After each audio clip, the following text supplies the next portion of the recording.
आउज़ुबिल्लाहिमिनश्शैतानिर्रजीम बिस्मिल्लाहिर्रहमानिर्रहीम। मेरा नाम है मोहम्मद अवैस। मेरे चैनल का नाम है स्काई इमिग्रेशन कंसल्टेंट्स। तो अगर मेरी वीडियो देख रहे हैं मेरे YouTube channel sky immigration consultants और मेरे Facebook page sky immigration consultants पे काफ़ी कंसल्टेंट्स होते हैं मुझ समेत के कहते हैं जी कि फ़लाँ की वीज़ा रेशो अच्छी है, फ़लाँ का वीज़ा अप्लाई करें, अगर वीज़ा रिफ्यूज़ होकर इसकी अपील कर लें। इसके बारे में वीडियो आपको बहुत मिलेंगी, लेकिन बैंक स्टेटमेंट्स रेलिवेंट आपको वीडियो बहुत कम मिलेंगी। बहुत कम कंसल्टेंट आपको गाइड करेंगे कि बैंक स्टेटमेंट किस तरह बनाएं। आपको पता है जब आपको वीज़ा रिफ्यूज़ होगा तो दो वजूहत की वजह से होता है, एक तो आपके सर्कमस्टेंस की वजह से और आपकी बैंक स्टेटमेंट की ट्रांजेक्शन की वजह से। सर्कमस्टेंस आपने खुद ही अपने इसको फुलफिल करना है, उसको पोटेंशियल करना है, फ्रूटफुल करना है, मजबूत करना है कि मेरे यहाँ ये बिजनेस है, ये जॉब है, ये मेरी फैमिली है, या फिर जो भी आपसे रेलिवेंट होता है वो आप अपने वीज़ा रिक्वेस्ट लेटर कमी लेटर पे उनको गाइड कर लेते हैं, उसको मुतमईन कर सकते हैं। लेकिन बैंक स्टेटमेंट के लिए मुतमईन करना ये आप पे डिपेंड है, आपकी ट्रांजेक्शन पे डिपेंड है कि आप उसको किस तरह लेके चलते हैं। मैं कोशिश करूंगा इस वीडियो में आपको समझाने की बैंक स्टेटमेंट कैसे बनाई जाए। काफ़ी कस्टमर्स में कॉल करते हैं जी कि आप हमें बताएं, समझाएं, लेकिन मेरे लिए भी पॉसिबिलिटी नहीं सबको उन कॉल समझा सकूं, ना ही तो सबकी कॉल रिसीव कर सकूं। राइट, मैंने कहा कि मैं आपको इस बारे में वीडियो में बताऊँ ताकि आप इसको समझ सकें। मैं जो वीडियो बना रहा हूँ मैं अपने आप को मुखातिब करता हूँ ताकि आप इसको बेहतर तरीके से समझ सकें। अब मुझे कोई बंदा कोऑर्डिनेट करता है, रब्ता करता है, मेरी टीम से रब्ता करता है, हमारा चिक्सवारी में ऑफिस है वहाँ पर रब्ता करता है जी कि हम लोगों ने फ़ाइल बनानी है, मैं दूसरे शहर में बैठा हुआ हूँ, मैं नहीं विजिट कर सकता या कर सकती, आप मुझे ऑनलाइन सर्विस दे दें। हम उसके डॉक्यूमेंट्स देखेंगे, असेस करेंगे, एट दी एंड हमारी से डील मैच्योर हो जाती है, यानी हम कहते हैं मैं आपसे काम करना चाह रहा हूँ, करवाना चाह रही हूँ। राइट, मैं या मेरी टीम उसको अपने अकाउंट डिटेल्स शेयर कर देगी। जो हमारे बिजनेस अकाउंट हैं वो एक नहीं है, 4-5 हैं हमारे जो चल रहे हैं। अब वो उसको इजी एक्सेस जिसमें मिलेगी ना, वो उसमें पैसे ट्रांसफ़र कर देगा, फीस ट्रांसफ़र कर देगा, और हम उसको कोऑर्डिनेट करके उसका काम करके उसको व्हाट्सएप या थ्रू ईमेल या फिर थ्रू पोस्ट फॉरवर्ड कर देंगे। अब जिसके पैसे हमारे अकाउंट में आ गए, मुमकिन है उस दिन हम लोग 2-3 केस उठा लें, वो सारी फीस हमारे अकाउंट में आ जाए, और मुमकिन है कि हम लोग नेक्स्ट वीक बिल्कुल ईजी होकर बैठे रहें। ये डिपेंड्स करता है बिजनेस पे, इसको कहते हैं बिजनेस। बिजनेस में कोई आपको ट्रांजेक्शन की लिमिट्स नहीं होती, आप जितनी मर्जी ट्रांजेक्शन करें, आपको कोई बंदा पूछ नहीं सकता कि भैया आप पैसा कहाँ से आ रहे हो, क्यों आप जॉब नहीं कर रहे। मैं आपको आगे चल के बताऊंगा जॉब के बारे में, ये बात कर रहा हूँ बिजनेस के बारे में, मैं बिजनेस कर रहा हूँ, ठीक है। अब एंड ऑफ द मंथ मेरी टीम है, उसको सैलरी चाहिए, हत्ता कि मुझे भी सैलरी चाहिए। मैं ये करूँगा, जो मेरा एक अकाउंट स्पेयर पड़ा हुआ है, सेपरेट पड़ा हुआ है, कॉन्फिडेंशियल पड़ा हुआ है, बैक एंड पे पड़ा हुआ है, मैं अपने बिजनेस अकाउंट से हर महीने अपनी सैलरी उस अकाउंट में ट्रांसफ़र कर लूँगा। यानी जो मेरी सैलरी होगी मैं अपने बिजनेस अकाउंट से अपने जो मेरे नाम का होगा पर्सनल अकाउंट जो बैक एंड पे पड़ा हुआ है मैं उस पर ट्रांसफ़र कर लूँगा।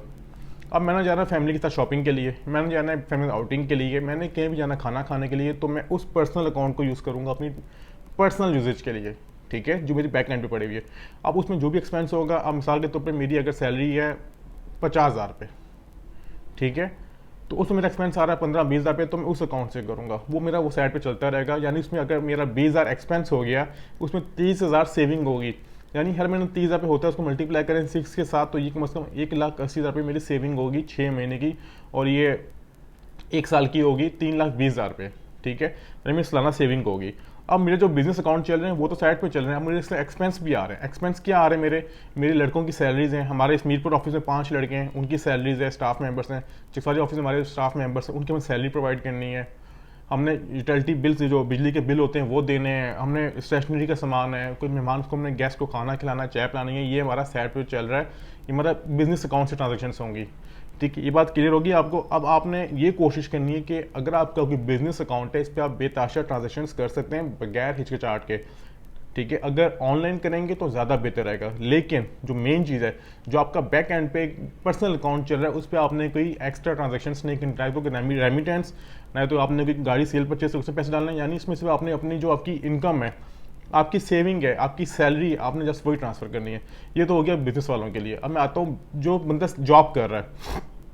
अब जॉब वाला क्या, मेरा तो अकाउंट ही एक ही है, मैं तो बिजनेस ही नहीं कर रहा, तो मैं तो एक ही अकाउंट को चलाऊंगा जिसमें मेरी सैलरी भी आएगी, कोई अम्मा अब्बा ने दे दिया, कोई बहन बहन ने दे दिया, कोई रेमिटेंस आ गया, कोई ईदी आ गई, कुछ भी हो गया। आपने ये करना है, जो मतलब सैलरी पर्सन हैं उन्होंने अपने 2 अकाउंट रखने हैं।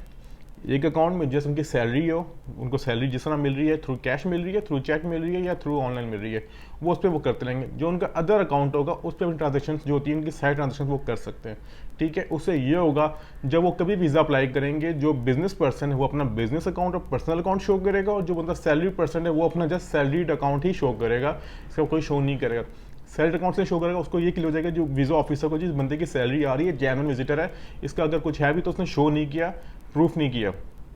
वीज़ा अप्लाई करने से क्या होगा, जब वीज़ा ऑफिसर के सामने डॉक्यूमेंट्स आपके जाएंगे, बैंक स्टेटमेंट जाएगी, तो वो उसको बैंक ट्रांजेक्शन पे आपको रिफ्यूजल के चांसेस बहुत कम से कम मिलेंगे, ठीक है।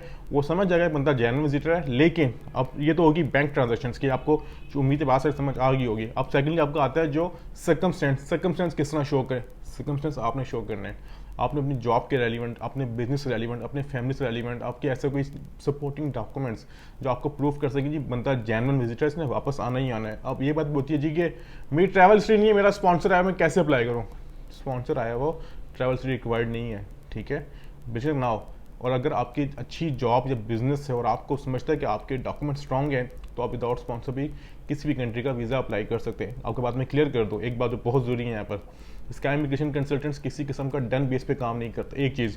दूसरी मैं ग्रांटेड कहता हूँ कि हमारी फीसिस पूरे पाकिस्तान में सबसे ज़्यादा कम है, चाहे वो अपील की हो चाहे फ्रेश एप्लीकेशन की हो। और हम लोग अक्सर ऑफर्स लगाए भी रखते हैं, हमारी लास्ट डे ऑफर का 40% फीस वेव है, आप इसे फ़ायदा भी उठा सकते हैं। तीसरी चीज़, काफ़ी हमसे जो हमारे फॉलोअर्स हैं या सब्सक्राइबर्स हैं यूट्यूब पे XYZ, तो हमसे रब्ता करते हैं, आप लोग अपने इतने वीज़ा अपलोड क्यों नहीं करते, आप लोग इतना मार्केटिंग में क्यों नहीं मतलब आ रहे हैं। देखें, चीज़ें आपकी प्रॉपर्टी है, हमारी प्रॉपर्टी नहीं है। अगर वीज़ा आपको ग्रांट हुआ तो आपकी प्रॉपर्टी है, आप शेयर करेंगे तो हम उसको अपलोड करेंगे। हम लोग आपको बिठा के इंटरव्यू कंडक्ट नहीं कर सकते, हम आपसे रिक्वायर्ड नहीं कर सकते डॉक्यूमेंट्स दें हमने अपलोड करना है। It's up to you.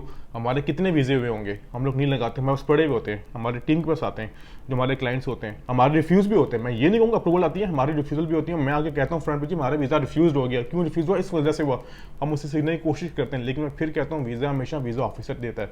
अगर वो मुतमईन है तो वीज़ा देगा, अगर वो नहीं मुतमईन तो आपको वीज़ा ग्रांट नहीं करेगा, चाहे जितना मर्जी आपका केस स्ट्रॉन्ग हो।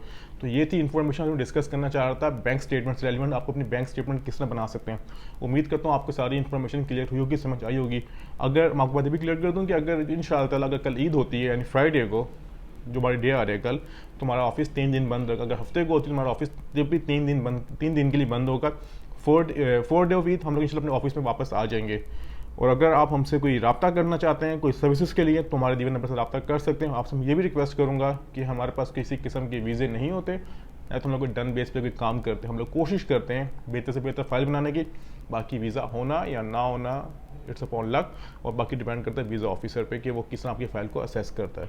आपसे बात में लगा दो कि बहुत जल्द कोई नई इन्फॉर्मेशन के साथ। बहुत शुक्रिया, खुदा हाफिज़।